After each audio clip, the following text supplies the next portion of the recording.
안녕하세요. 금요사건 파일 디바제식합니다. 오늘 사건은 개인적으로 저에게 좀 더 특별합니다. 피해자 유가족으로부터 직접 이 사건에 대해 널리 알려달라고 또 억울함을 풀어달라고 연락을 받았기 때문인데요. 처음 제보를 받고 검토를 해보니까 정말 유가족이 분통 터질 만한데 그럴 만한 이유가 있더라고요. 전말을 보시고 난 후에 혹시 유가족을 위한 응원 댓글을 남겨주신다면 그분들께 정말 큰 힘이 될 것 같습니다. 그럼 바로 시작해 볼게요. 오늘, 그러니까 촬영일 기준에서 딱 3개월 전인 2025년 4월 17일입니다.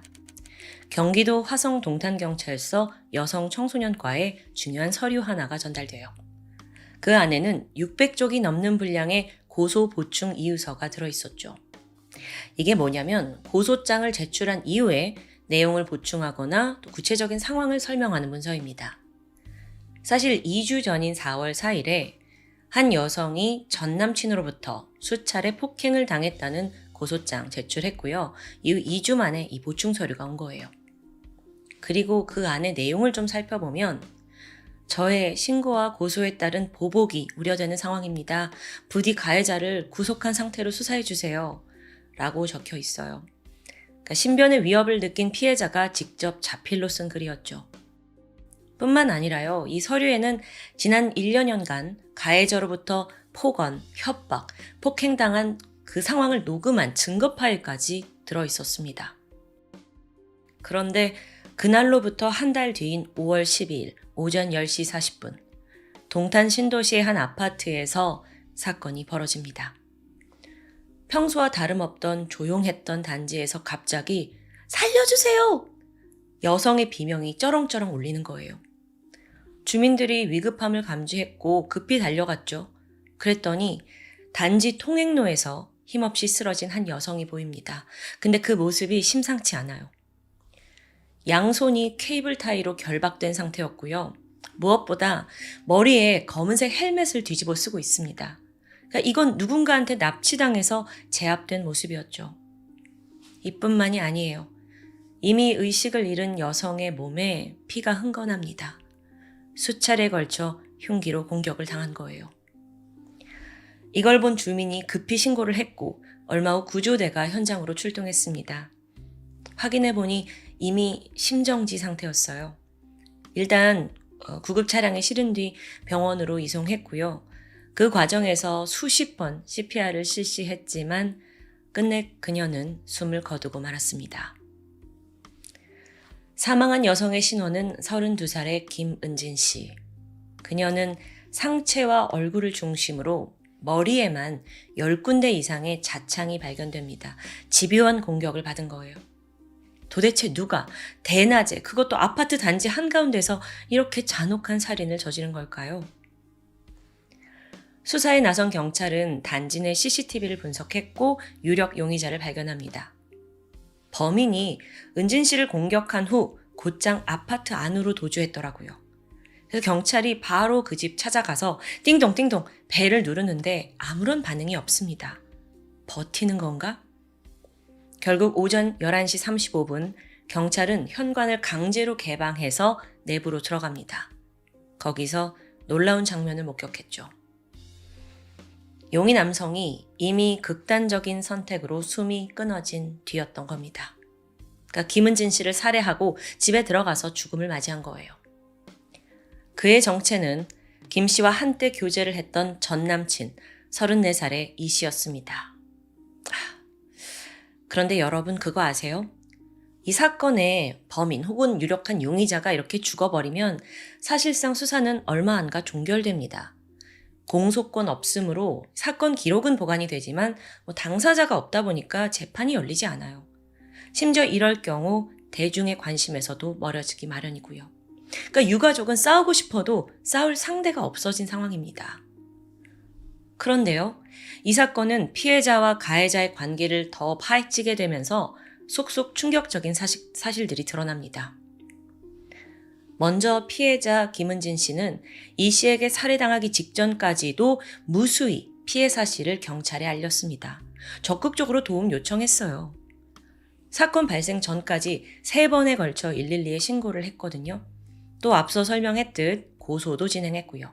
변호인을 통해 600쪽에 달하는 고소 보충 이유서까지 작성했던 사람 모두 김은진 씨 본인입니다. 그녀가 최초로 경찰에 피해 사실을 알린 건 지난 2024년 9월이었습니다. 남자친구가 유리컵을 던지면서 폭행을 했다라는 신고였는데 당시 출동했던 경찰은 이틀 뒤에 김 씨가 남친과 화해를 했고 처벌을 원치 않는다라는 진술을 듣고 그대로 사건을 종결합니다. 이때 그녀에게 스마트워치를 지급하긴 해요. 이어서 해가 바뀌고 2025년 2월 김 씨는 또다시 그에게 폭행을 당하고 두 번째 신고를 합니다. 당시 신고를 접수한 지구대 경찰이 직접 현장에 왔어요.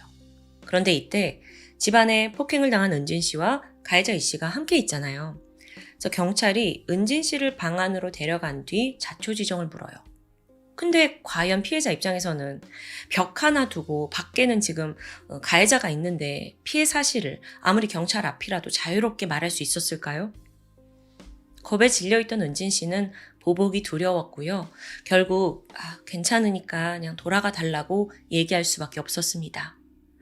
이때 그 사정을 좀 더 세심하게 이해했다면 경찰이 다른 조치를 취했을 수도 있었을 텐데 안타깝게도 경찰은 그냥 연인 간의 가벼운 다툼으로 여기고 돌아갑니다. 추정컨대 이후에 남자친구 이 씨의 폭력과 학대가 더 심해진 것 같아요. 실제로 얼마 후 3월 3일 이번에 김은진 씨가 직접 경찰서에 찾아가서 세 번째 신고를 접수했죠. 이때 경찰의 대응은 스마트워치 재지급했고요. 또 이와 함께 가해자 이 씨에 대해 100m 이내 접근 금지 및 연락 제한을 조치합니다. 그러니까 긴급 임시 조치였던 거예요. 이 부분에 대해 추후 은진 씨의 유가족들은 놀라운 진술을 했습니다. 당시 신고를 접수했던 경찰이 뭐라고 했냐면 김은진 씨랑 남자친구 두 분이 사실혼 관계라는 걸 인정해야만 우리가 더 안전하게 보호해드릴 수 있습니다. 접근 금지 신청이 받아들여지려면 최소 사실혼 관계가 돼야 하거든요. 이렇게 말했대요. 그러니까 이거 해석하자면 단순히 교제하는 사이에서의 폭력은 적극적으로 보호해주기 힘들다는 거죠. 근데 이게 맞아요? 생명의 위협을 느끼는 공격을 남편이 하면 조치를 취하지만 남자친구가 하면 어쩔 수 없다? 아니, 법이 이렇다 해도 이건 너무 시대착오적이라는 생각이 듭니다. 지금 데이트 폭력으로 수많은 피해자들이 나오는데 그게 가정폭력보다는 이제 약하게 저지할 방법이 없다는 거죠. 믿기 힘든 얘기지만요. 놀랍게도 우리 사회에서 이건 사실입니다. 어쨌든 세 번째 신고가 들어간 후 은진 씨는 보호 조치를 받긴 했지만 이 역시 완전한 보호는 아니었어요. 결국 그녀는 그 당시에 현 남친의 도움을 받아서 사설 경호업체를 고용합니다. 이렇게까지 해야 돼요. 이때 경찰이 그 피해자 보호 임시숙소에 입주를 하면 어떻겠냐라고 권유를 했다는데 이 또한 은진 씨한테는 안정감을 주기 힘들었던 것 같아요. 그래서 차라리 전 남친이 아예 모르는 지인의 오피스텔에 숨어 사는 게 낫겠다고 판단을 했고 그녀는 도망치듯 몰래 이사를 하게 되죠. 사건 당일에 대해서 잠시 설명하자면요. 범인이 기어이 그 지인의 오피스텔 주소를 알아냈어요. 직접 그곳을 찾아갔죠. 사실 이 범인이 새벽에 이미 방문해서 사전 점검 다 해놓고요. 다시 이제 왔다 갔다 한 정황이 확인되더라고요. 입구 CCTV를 확인한 결과 사건 당일 오전 범인이 공동 현관문 비밀번호를 입력한 뒤 건물 안으로 들어가는 모습이 포착됩니다. 그러다가 오전 10시 19분 아무것도 모르는 은진 씨가 그냥 외출을 하려고 문을 열고 나오는 순간 이 씨가 그녀를 제압합니다. 끌고 갔고 미리 준비해둔 렌트카에 태웠어요. 이때 은진 씨는 비명을 지르면서 끝까지 버티려고 안간힘을 썼죠. 하지만 안타깝게도 그 누구의 도움도 받을 수 없었습니다.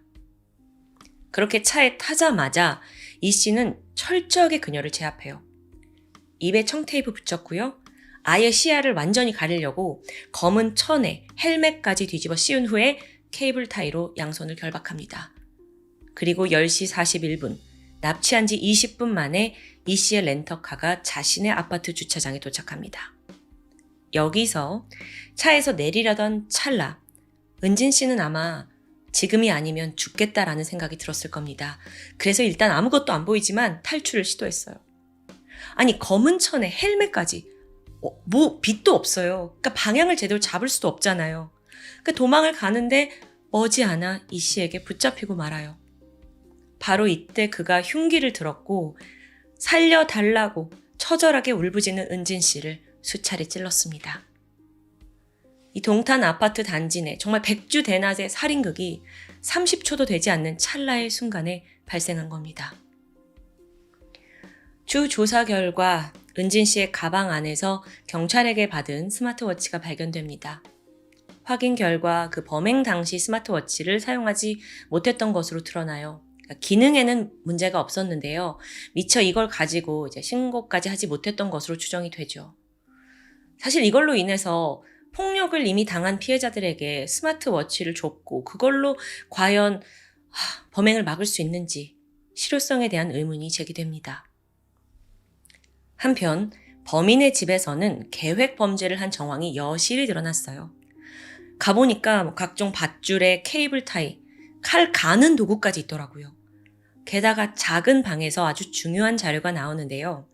그건 범인 이 씨가 직접 컴퓨터로 작성한 편지 형식의 유서 12장이었습니다.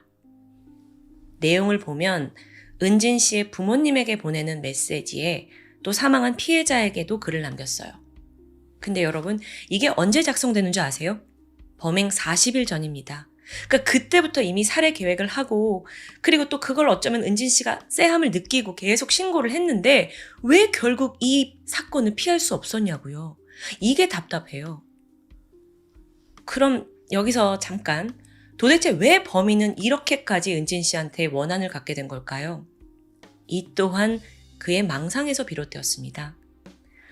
애초에 두 사람이 이별한 이유가 자신의 폭력이나 가혹행위, 이게 되게 중요하잖아요. 근데 그거는 쏙 빼버리고 그 유서에서 보면은 은진 씨의 부정 때문이었다고 주장을 하는 거예요. 여기서 아마 많은 분들이 이 사건을 SBS 그것이 알고 싶다를 통해서 접하셨을 텐데 여기서 직접 출연을 한 은진 씨의 현재 남자친구 A씨가 있습니다. 근데 두 사람의 만남과 교제 과정이 범인 E 씨의 주장과 전혀 다르다고 확고히 하고 있어요. 그 현 남친 A씨는 은진 씨가 지금껏 전 남친에게 당한 범죄 행위들을 다 알게 되고 적극적으로 그녀를 도와왔습니다. 실제로 그는 방송에서 녹취 파일을 공개했는데요. 지난 몇 년에 걸쳐 그의 이 씨에게 당한 폭력과 고문을 당한 그 증거가 23시간에 걸쳐 남아있더라고요. 여기서 좀 궁금해집니다. 그럼 은진 씨와 그 전 남친 둘은 어떤 사이였길래 이랬냐? 사실 두 사람이 거의 7년 정도를 사귀었다고 합니다. 근데 그 시간 자체가 지옥이었어요. 그리고 가혹행위는 두 사람이 헤어지고 나서도 끊임없이 지속된 거예요. 이 과정에서 은진 씨가 갈비뼈 골절되고 턱 관절 장애를 얻습니다. 이런 진단서요? 모두 다 증거 자료로 제출이 되어 있어요. 사실 범인 이 씨는 굉장히 찌질한 남자친구였습니다. 동거하는 기간 동안 은진 씨의 수입에만 의존을 했고요. 동시에 나가서 돈 더 많이 벌어오라고 강요하기까지 했죠. 결국 그녀는 식당에서 알바를 했고요. 새벽에 퇴근을 해서는요. 남친의 게임 캐릭터를 키우는 일까지 강요받습니다. 아니 하루 종일 일하고 온 사람한테 지금 무슨 이렇게 말도 안 되는 소리예요. 근데 이뿐만이 아닌데요. 이 범인 이 씨가 전세 사기를 칠 계획을 세우고 여기에 은진 씨를 동참시키고자 했어요. 그래서 공인중개사 자격증을 따라는 거예요. 처음에 이걸 은진 씨가 거부했죠. 그러니까 막 가혹한 폭행과 감금이 펼쳐졌습니다. 참고로 2023년 김은진 씨가 결국 자격증을 따긴 했지만 사기 행각에는 동참하지 않았습니다.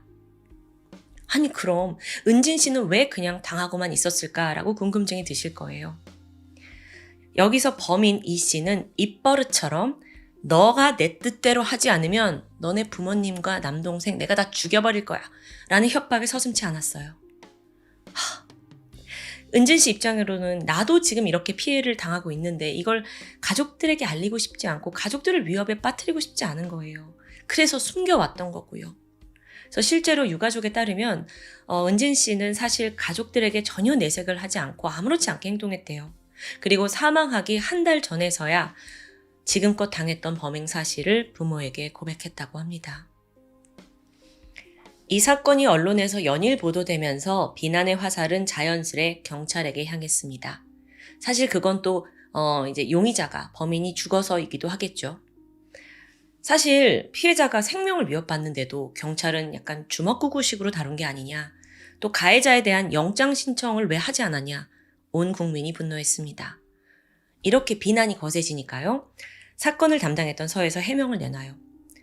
3월에 신고가 들어오고 우리가 매주 한 차례씩 피해자 모니터링을 실시했고 8일 전에도 피해자의 안전을 확인했었다라는 설명이었죠. 그러면 제가 묻고 싶습니다. 그렇게 잘 확인했는데 왜 은진 씨는 사망한 거죠? 기자회견이 열렸습니다. 거세지는 비난 여론을 의식했는지 화성 동탄경찰 서장이 등장을 했고요. 책임을 통감한다며 머리 숙여 사과했죠. 하지만 유가족과 대중의 분노 쉽사리 가라앉지 못합니다. 결국 경기 남부경찰청은 이 사건을 접수했던 여성 청소년과에 대한 감찰 조사에 들어가는데 세상에 그 결과가 분노를 더하게 해요. 은진 씨가 그렇게 도움을 요청하고 고소 보충 이유서까지 제출했음에도 이 사건은 상부에 보고조차 되지 않았던 게 확인됩니다. 부모에게는 눈에 넣어도 안 아픈 귀한 딸이자 또 소중한 누나였던 김은진 씨. 그녀의 아름다운 청춘은 전 남친에게 의해 참혹하게 부서졌습니다. 유가족들은 은진 씨 사건이 지속적으로 공론화되면서 사람들의 기억에서 잊혀지지 않기를 바라고 있습니다. 또한 이 사건에서 드러난 그 수사기관의 안일함을 제발 사과만 하지 말고 그에 따른 책임 혹은 징계가 필요하다고 저도 느껴지는데 만약 이대로 잊혀진다면요. 제2, 제3의 또 다른 은진 씨가 발생할지도 모릅니다. 부부가 아닌 연인 관계 속에서 발생하는 폭력에 대해 우리 사회는 얼마나 민감하게 대응하고 있을까요? 정말 진지하게 묻고 싶은데 단순히 슬퍼하고 분노하는 것만으로 이제 부족합니다. 제발 제도를 보완하고 강력한 대응 방식이 있어야 해요. 그것이 고인의 억울함을 조금이나마 덜어줄 수 있는 유일한 길이라고 생각합니다. 김은진 씨의 죽음이 부디 헛되지 않기를 간절히 바랍니다. 지금까지 금요사건 파일 디바제시카였습니다. 안녕하세요. 금요사건 파일 디바제시카입니다. 2022년 1월 21일 천안경찰서 앞에 20대 남성이 이끌려 나오자 수많은 기자들의 카메라 플래시가 터지면서 주목을 받게 됩니다. 이때 취재진들이 막 소리쳐요. 마스크 벗을 생각 없으신가요? 그러자 남자는 안 돼요. 단호히 대답했어요.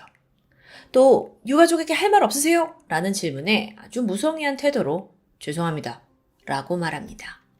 그 외모 나머지 질문에도 모르겠다, 아니다, 단답형으로 일관하더니 이 남성이 심지어 비아냥거리는 듯한 미소까지 지어 보입니다.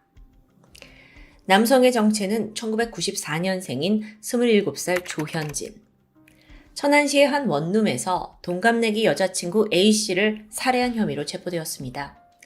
참고로 그는 2022년 새해 들어서 처음으로 신상이 공개된 범인이었죠. 범행이 유독 잔혹했기 때문에 법원이 신상 공개를 결정한 건데요. 아니 게다가 언론에 비친 태도 또한 죄책감이라고는 전혀 찾아볼 수 없어서 더 큰 충격입니다. 이러면 국민들은 더 분노하죠. 이후 청와대 국민청원 게시판에는 조현진의 엄벌을 촉구하는 글이 우후죽순 올라왔습니다. 특히나 피해자 동생이라고 밝힌 글쓴이가 이 사건의 끔찍함을 낱낱이 고발했는데요. 그중엔 이런 안타까운 내용도 포함되어 있었죠. 조현진은 언니의 몸에 피가 단 한 방울도 남지 않도록 만들었습니다. 2022년 1월 12일 밤 9시 40분 천안시 서북구 성정동에 위치한 주택가에서 한 남자가 다급히 도망치는 모습이 CCTV에 포착됩니다. 얼마 지나지 않아서 요란한 사이렌 소리가 울렸고 경찰차가 가정집 앞에 멈췄죠. 그리고 잠시 후 이 원룸 화장실에서 칼에 찔린 여성이 발견됩니다. 그녀는 이곳에 거주하던 27살의 여성 A씨, 즉각 병원으로 옮겨졌지만 안타깝게도 치료를 받던 중 사망하고 말았죠. 경찰은 CCTV에 포착된 남성이 A씨를 살해했다고 판단, 즉각 그의 소재를 파악합니다. 사건 발생 약 4시간이 지난 13일 새벽 1시, 인근 오피스텔에 숨어있던 조현진이 긴급 체포됐습니다.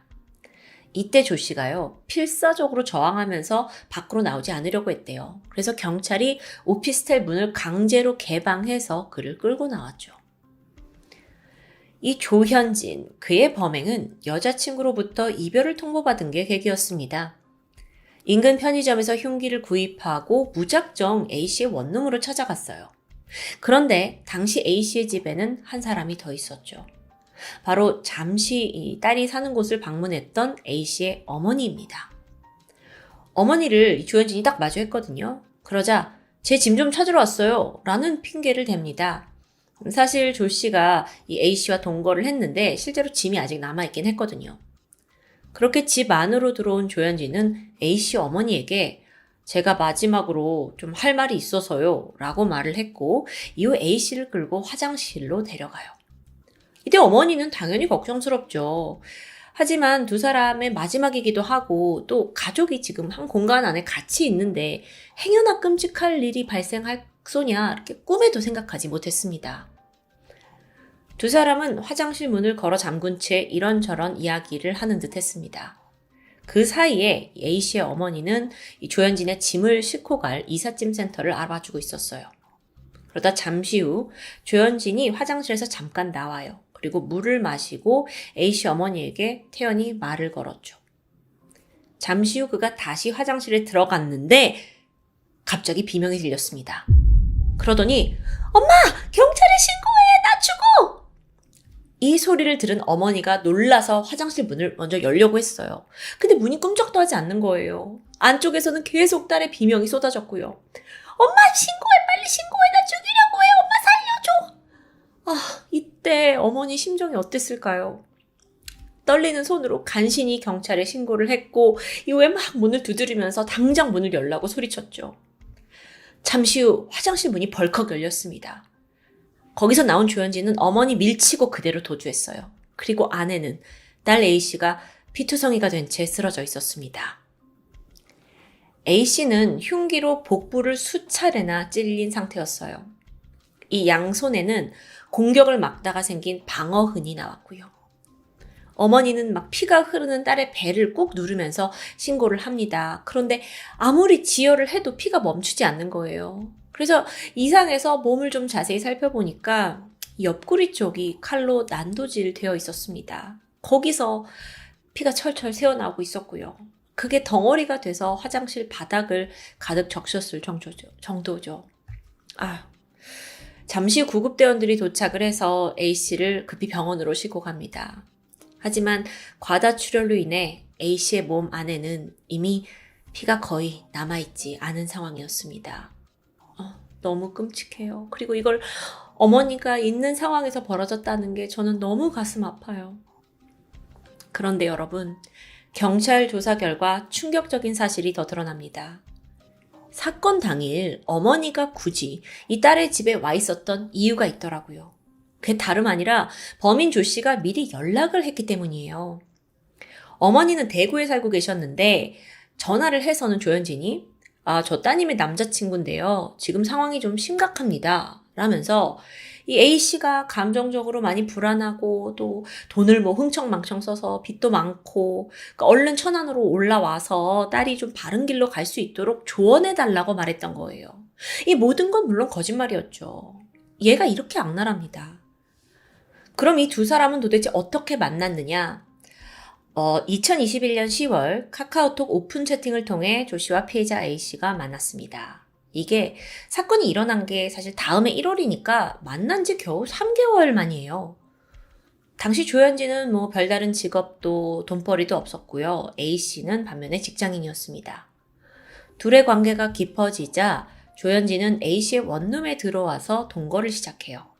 사실상 돈 안 버니까 A씨한테 얹혀 사는 처지죠. 지난 2달간의 동거 기간 동안 조 씨는 A씨의 카드를 사용해서 월세, 식비, 게다가 지 자동차 기름값까지 다 결제했어요.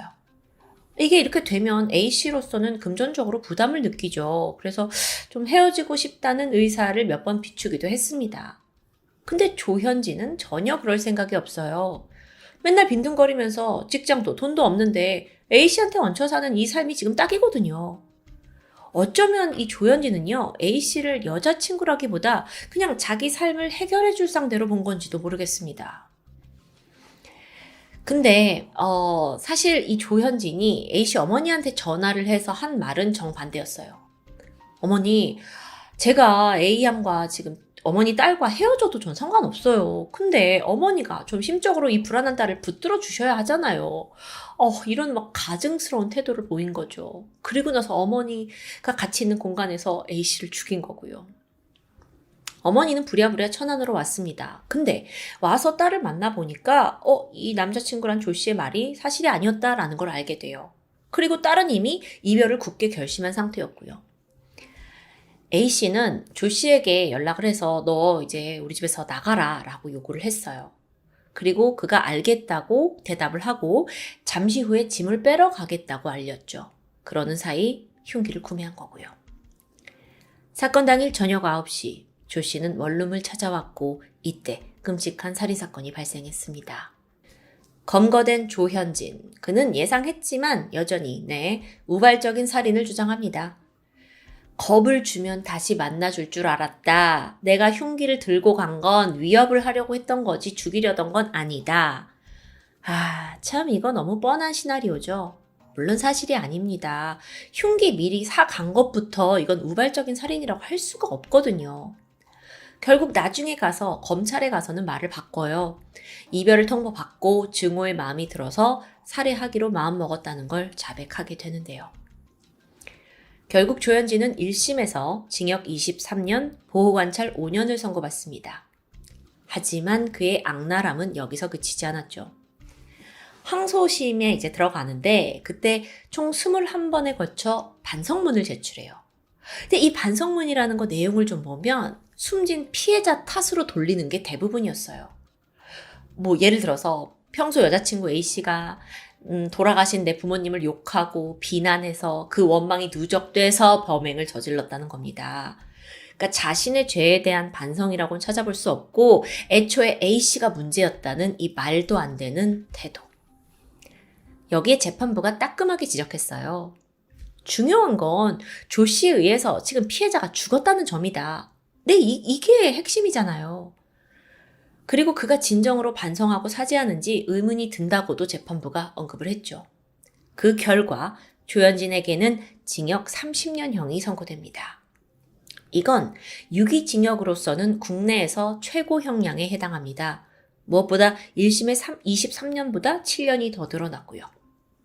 조현진은 상고를 포기했고 그렇게 형은 확정되었습니다.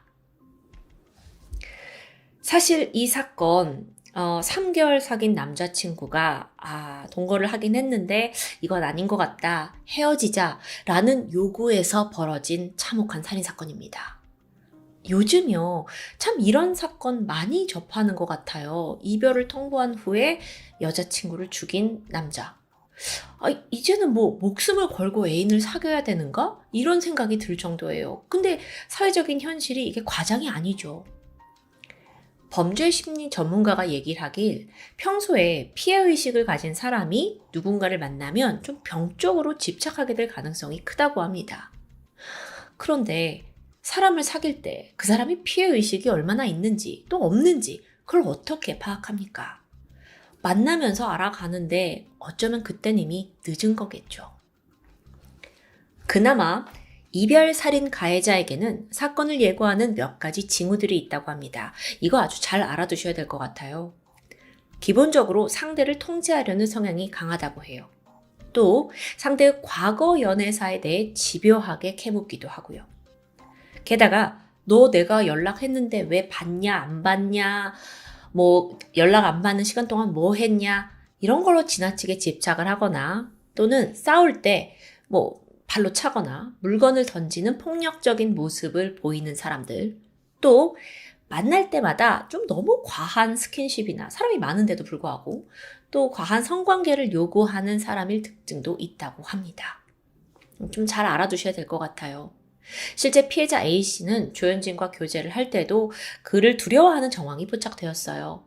신체적으로, 정신적으로 폭력과 착취에 가까운 행위를 당했을 가능성도 높아 보이고요. 그렇기 때문에 데이트 폭력 단계에서 가해자에 대한 가중 처벌, 이게 좀 중요하다는 생각이 듭니다. 그게 피해자를 보호할 수 있는 방안이니까요. 거기에 따른 구체적인 법안도 절실하겠죠.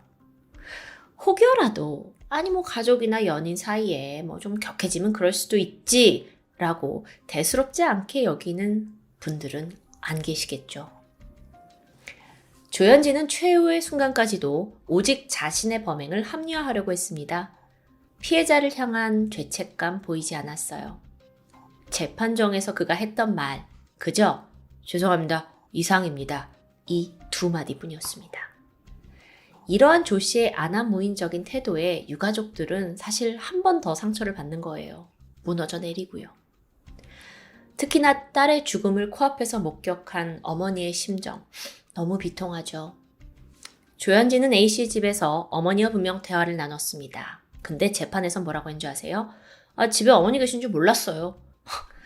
이러는 거예요. 본인이 직접 전화로 어머니 불러놓고요. 이렇게 말도 안 되는 거짓말로 매번 상황을 모면하려고 들었죠. 추후 그는 사이코패스 검사인 PCLR 평가에서 25점을 받았다고 전해집니다. 이게 총 40점 만점인데요. 25점 이상이면 사이코패스 고위험군으로 분류된다고 해요. 자, 이제 조현진이 교도소에서 보내야 할 시간은 30년. 창창한 미래가 펼쳐지던 젊은 여성의 목숨과 이게 맞바꾼 형량이라고 하기엔 여전히 가볍습니다. 반면 딸을 잃은 어머니는 얼마나 오랫동안 슬픔과 고통에 빠져 있어야 할까요? 삼가 고인의 명복을 빌겠습니다. 지금까지 금요사건 파일 디바제식합니다.